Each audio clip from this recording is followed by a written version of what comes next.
Line's good. Never on! Whoa. Hard! Hardly. Come on, Brent. Line's good. Got real close. The hair high, right? Try and hit 2/3. Have they saved it for her? Yes, they have.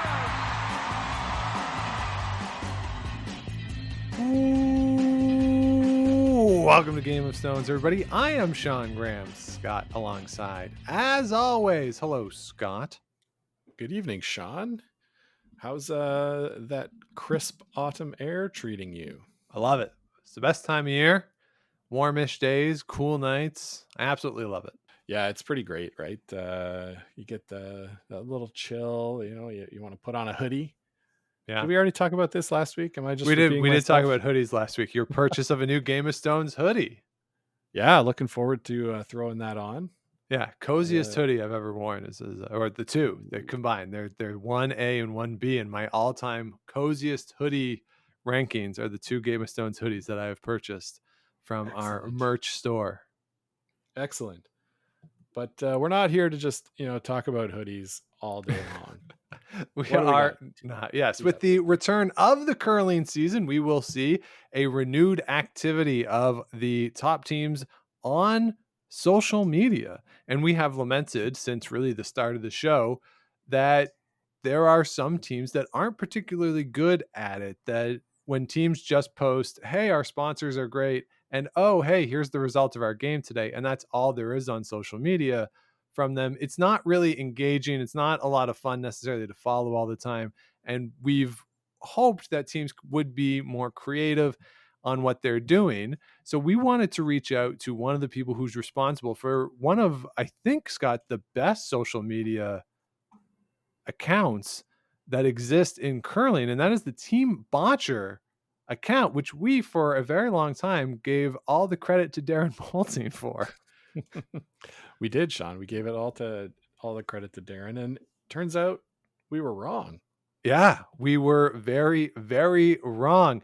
Instead, the account is run by Nevin DeMiliano. He is a social media manager and strategist. He also plays a little out in Alberta.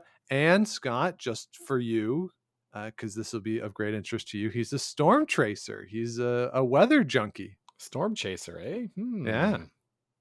All right. Interested to talk to this guy then. Yeah, so he wrote a post last spring towards the end of the season talking about all of the things that he had done with the Team Botcher account and how he had tried to make efforts to engage with fans in a more meaningful way on social media and some of the strategies that other teams can use to really improve the social media experience, improve engagement, which is good not only from just an entertainment standpoint for fans, but also for sponsors. As teams continue to need sponsors, look for sponsors. If you're engaging meaningfully in social media and can build your audience that way, that just helps you get more sponsorship. So it's a business case towards doing it, but also just a fun engagement way. So we very much wanted to reach out and talk to Nevin, not just because of what he's done with Botcher, but you'll notice that I asked, what's wrong with our account and what do we need to do?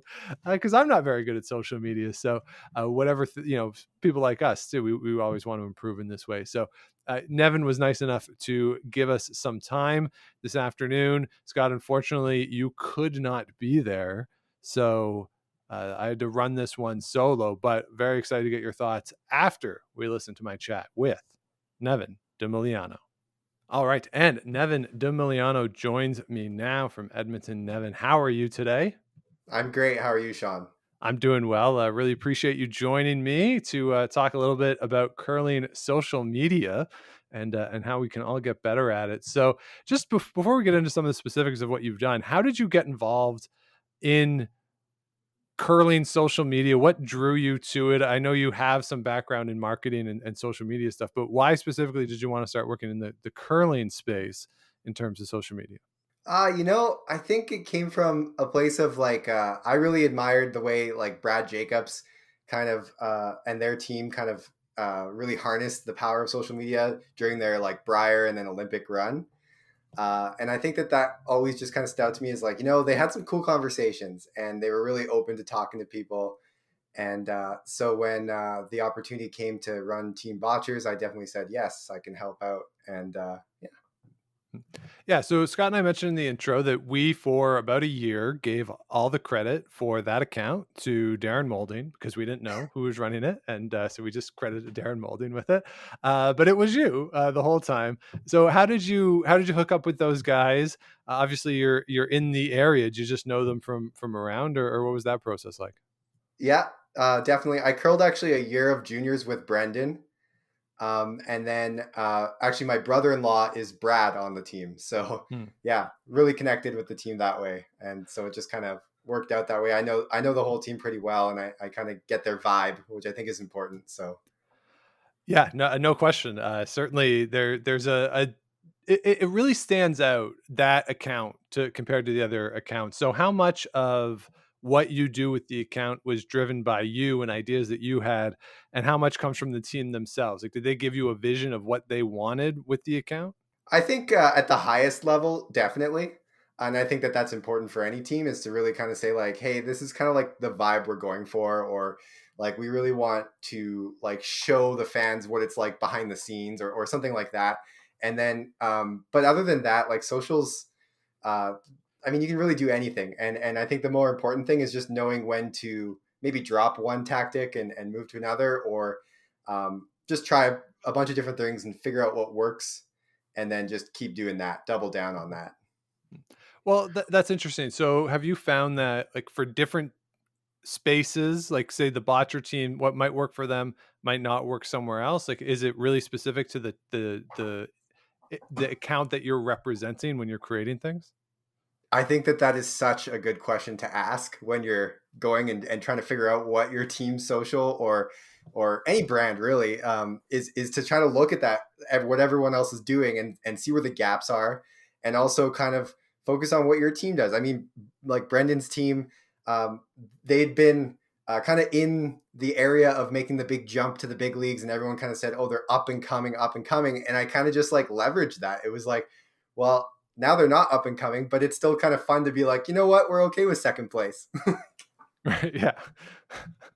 Yeah. And well, that like there has been some good stuff on that account about the losses in the finals and making light of that. That has been a nice element to it.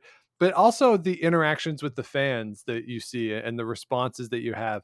So, what is your approach on that? Because last week we talked with Kirk Myers about some of the negative responses you can get from fans, particularly in a sport like curling, where I think a lot of fans feel as though they know the players just from hearing them on the mics. And as we talked about last week, that's not always the case. What you get out there isn't necessarily a full representation of a person. So, how do you manage that part of it, and what to respond to, what not to respond to, and trying to eliminate or at least not give voice to the trolls that are out there?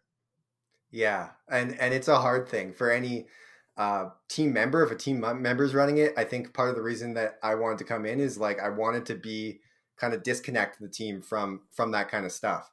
But other than that, like of other brand accounts I've run and managed, like Team Botchers fans are fantastic, and most curling fans in general are really good. Like at least from what I've seen, everyone's like very positive. And I think there's a difference between, because I think we're all like sports fans, so at a certain time it can be a little like, you're really upset your team didn't win, Yeah. things like that. And I think that that's okay, and I'll allow that kind of stuff.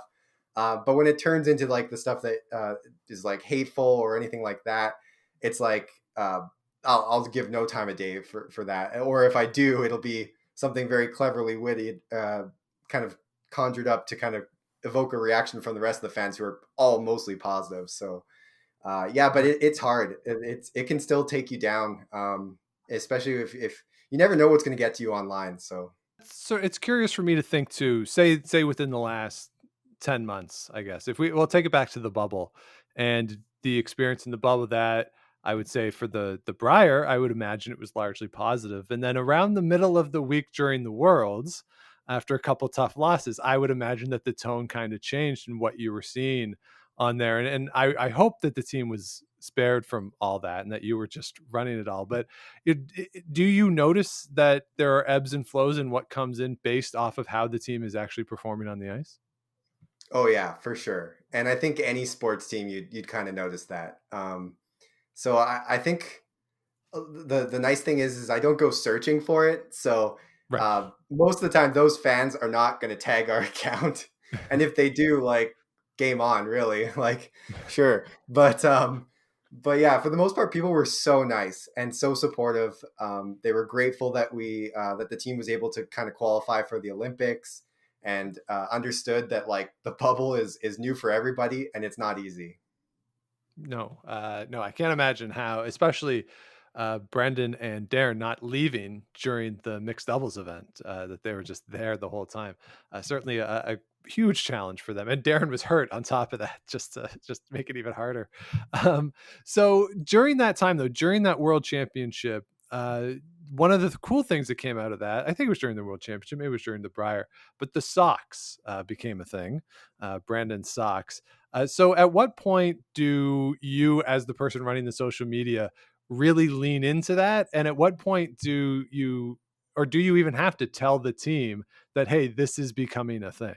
Yeah, I think the nice part was is they recognized how kind of nice and special that was from Barbara, and that they wanted to share that story, and so they sent it to me right away, and I was able to get it out there, and it was such a fun, like, curling story that was, like, unprompted, and it just really, to me, that's the stuff that shines over all the little times that people will send you something negative. Like, that's the stuff that's going to shine for so long, and people still talk about that. So I think it's really cool, and the team doesn't need socks for another 3 seasons. So Yeah. Well, it's something that, like, it was one of those things that I didn't notice until it was pointed out to me that, like, but when he was playing before, yeah, you could see like 3 inches of ankle, but like that, until somebody pointed it out, I never would have noticed that. So it was cool that Barbara did that. So, at what point then do you, as the one running the social media, not only lean into the idea of the socks, but try to really promote that as another way? Because that struck me as maybe a shift in the account away from like the up and comerness, and now we're the train and the socks. Like, how does that help guide you in what you're doing? and I think that that's the key thing is, like, the fans and the audience kind of controlled where that went, and that was just me picking up on something and running with it, and, like, the train was the same way. It's like, let's see if this works. No one else is doing this. Let's see if this works. And you know Right. what? People loved it, and I loved it. The fans loved it. What more can you ask for? And I think just being really conscious and listening to what's going on in those conversations that are happening online, like, they're real conversations, especially in a year when we've been kind of having only online conversations. Like, there's those are real people, and people that want to reach out to you and meet you, and maybe they'll never get to meet you, and this is their way of kind of touching base with you or your team, and that's something to be kind of like, that's something special. So it was important for me as, like, the team manager to acknowledge those people, and really make it a little bit special for them. Now, another thing that you did with the account that was always very funny is when you would post the photos, the behind the scenes photos of the curling calendar shoot that they did. And certainly the voice that went behind that was that Brendan Botcher didn't want any of these photos out. So, how much of that was based on reality, and how much of that is you making a joke about his feelings about these images?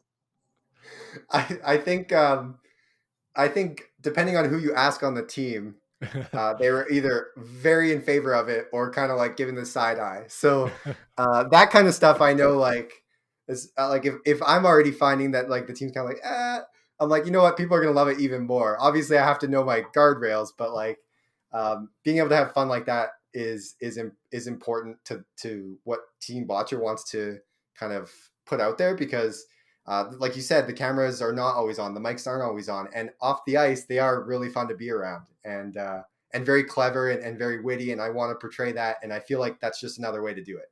So how would you say? I mean, this is obviously something that you are into as sort of professionally, more so than just what you're doing with Team Botcher. So can you give a sense, and you don't have to necessarily give specific numbers if that's proprietary and all that, but since you started with the account, is there a tangible way that you can measure the growth, whether that's not just follower numbers, but in terms of how that helps them with sponsors and that type of engagement? Like, how do you measure the success of that? Yeah, yeah, great question. Yeah, it's not easy. So any team that's out there trying to navigate it, like, don't feel like there's a rule book or anything like that. There really isn't. For us, it was important, like I said, to put fans first and to really focus on like engaging with them, having conversations with them, because that, like, to me, creates the strongest relationship between the team and curling fans in general, not just the team's fans. So that's what we really wanted to be with Team Botcher, and that's what they are kind of on the ice too. But you don't always get to see it. And for any team that's looking to like really kind of show those metrics and things like that, my advice is like pick the ones that you want to care about the most and focus on those because you can't do everything. So um, for me, like curling fans, especially in this last year when everything's online, they're so good at going on like Twitter or I've seen it a little bit on Facebook too, and maybe we're going to see it more on TikTok, hopefully. And you see like that the fans are going to these places to get like behind the scenes stuff or to be able to chime in the conversation as the game's on. And if you can capture that, like, Yeah. I think that's what the sponsors should really want. Like, you're connecting with not just your fan base that already like you, but like curling fans in general, or Canadians in general, or North Americans in general, or like curling fans anywhere. And I think that that's really cool. And if you're able to kind of find a metric that kind of showcases that for your team or brand account or whatever, I think you focus on creating kind of tactics or strategies to kind of get you there. And for us, it was like responding to people, having conversations, putting questions out there. It's as simple as that. It really, we wanted to have that two-way conversation. We didn't want it to just be like a sounding board. It kind of leads to the question too about, say, especially in game, right? And you see it at Briar Scotties. You see on the media bench who teams have asked to run their accounts during the game, and so obviously that takes a level of investment that a typical junior or young team, and even some of the more established teams, they might not be able to do that.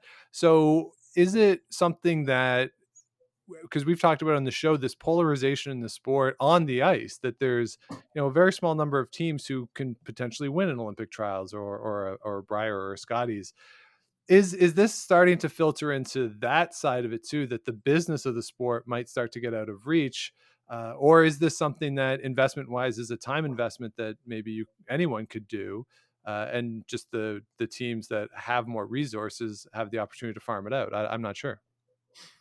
Yeah, it's a good question, and it's an interesting conversation to have, and I'm not sure I know exactly like what the right formula is for all that, but I can tell you like what we've seen with like just creative people online, like it really doesn't take like a paid team or a paid social media manager to get results. It takes, like, especially with curlers, it's they really want that authenticity and things like that. And any player can get that. Any player can kind of create some tactics to be able to achieve that. And I think that you can still get the same results, and you don't need like a fancy logo or a bunch of branding, because that doesn't really make it feel authentic. It makes it feel like, well, the team's not running it, so I'm not talking to the team. And that's nothing that, so if you manage it as part of the team and that's part of your duties, like first of all, that's hard, so good job. And growth doesn't have to be the main like thing. You don't have to have 10,000 followers. Like when I took over Team Botcher, it was 1,000, and I don't even know. Sometimes I put a tweet out there, no one would even respond. So that's okay. It's just about like experimenting and seeing what works and having a little fun. And I think curling fans are willing to kind of give you their support no matter what, especially if you're trying something new. I think we've seen even big team accounts have tried new things, and curling fans will respond. Yeah, sort of like I alluded to, like teams that get out of, here's our score from today, and here's our thanks to our sponsor, and that's all they tweet out. Like, getting away from that is great, and having more things, and even if it doesn't work, as you say, like, so what? At least you tried something different. But you also mentioned the word authentic, and it's interesting to me to think of authenticity in terms of an account when you're running it with the voice of those four guys as the guys who are playing. So how do you find a voice that is authentic when you're not them? You're not the one out there competing. What is that conversation like, and what is that challenge like? Yeah, it's really hard. Yeah, it's really hard because you can see it from both sides, because I'm a curling fan too, and I want to know kind of who's posting on behalf of whether it's a brand or whatever. Um, but I think the nice thing for me is I'm so closely connected with the team that like I said, I pass along a lot of these message and sentiments to them, and like we talk about this stuff, and we go, like that was so good when we talked about that, like or like if it's the trains thing, like, oh, it's been so amazing that people can all feel a part of this because they just have to find a train gif. Like it's it really is just it's not like the brand. Like one tweet one saying I always remember being told is brands don't tweet, people do. And it's just so true. It's just, I'm the person behind the account, but I also feel like so connected with the team that it really, I do try to make it as authentic as possible. Obviously it would never be as authentic as like having Darren run the account. But yeah, we do our best. Yeah. So what advice would you give to teams that are out there who want to engage and work on social media to engage with fans? Like, is there a core tenet to all of this? Something central, like a real starting point that, if again, it's a lot of junior teams really too that are really focused on building this up as they go through juniors and then graduate into the men's and women's games. What is a great starting point, and maybe a couple core tenets that are central if you're looking to engage on social media? Yeah, good question. I mean, I think for me, anytime I go into any field or any industry or whatever and try to run a brand account, I ask the question is like, what is that highest level goal? And it can be anything really. It can be, what, we just want to update our families and our families follow these accounts. That's fine. You don't need like 10,000 followers. So if you know that goal and you can, if you want to just do those score updates for your family, like maybe that's exactly what you can use social for. But if you're trying to like kind of do that influencer thing and sponsorship is a part of that, then maybe you need a little bit different goals, and then you can just kind of see what works, experiment. I mean, honestly, like there's a ton of cool sports accounts doing amazing things out there. Try to take what they're doing and kind of do, well, how can we do a curling spin on that?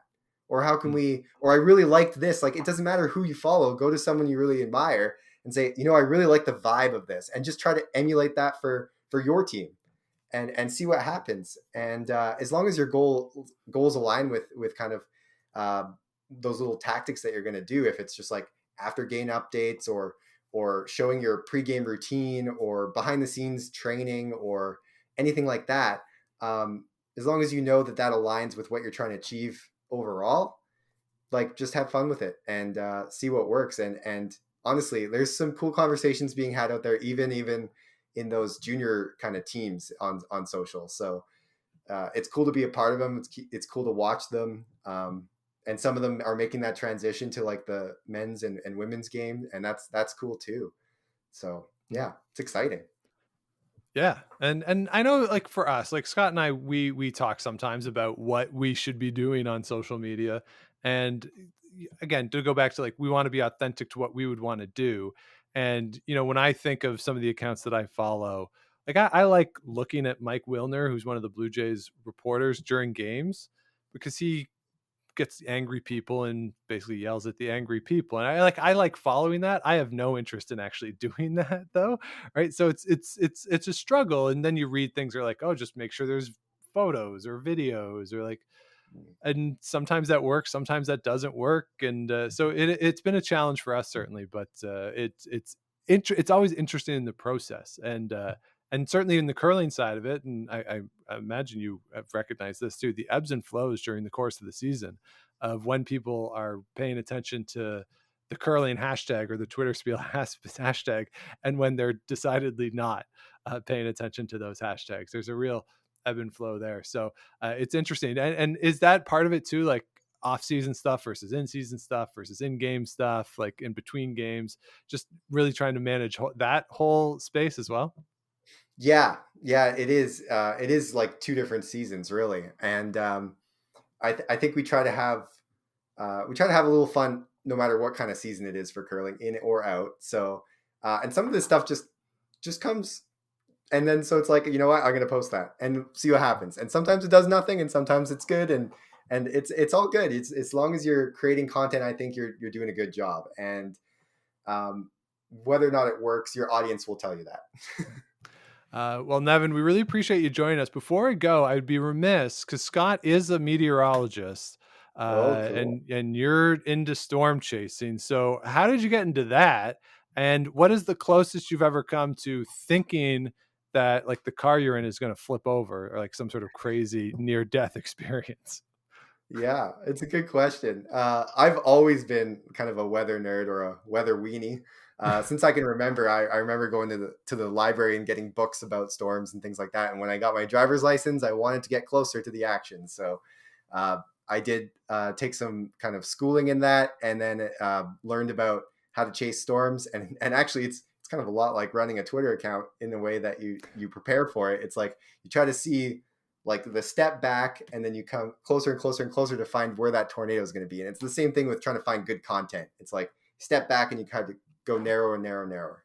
And yeah, so I've just always been, and closest I've been, I think probably in Saskatchewan. Saskatchewan gets some big storms, and I've only chased in Canada so far. I've been trying to get down to the States, but the pandemic got my way. But yeah, in Saskatchewan, I've definitely been pretty close to a storm that was throwing some like baseball sized hail, and probably had a tornado in there too. So yeah, Yikes! Yikes! Well, be safe while you're doing that.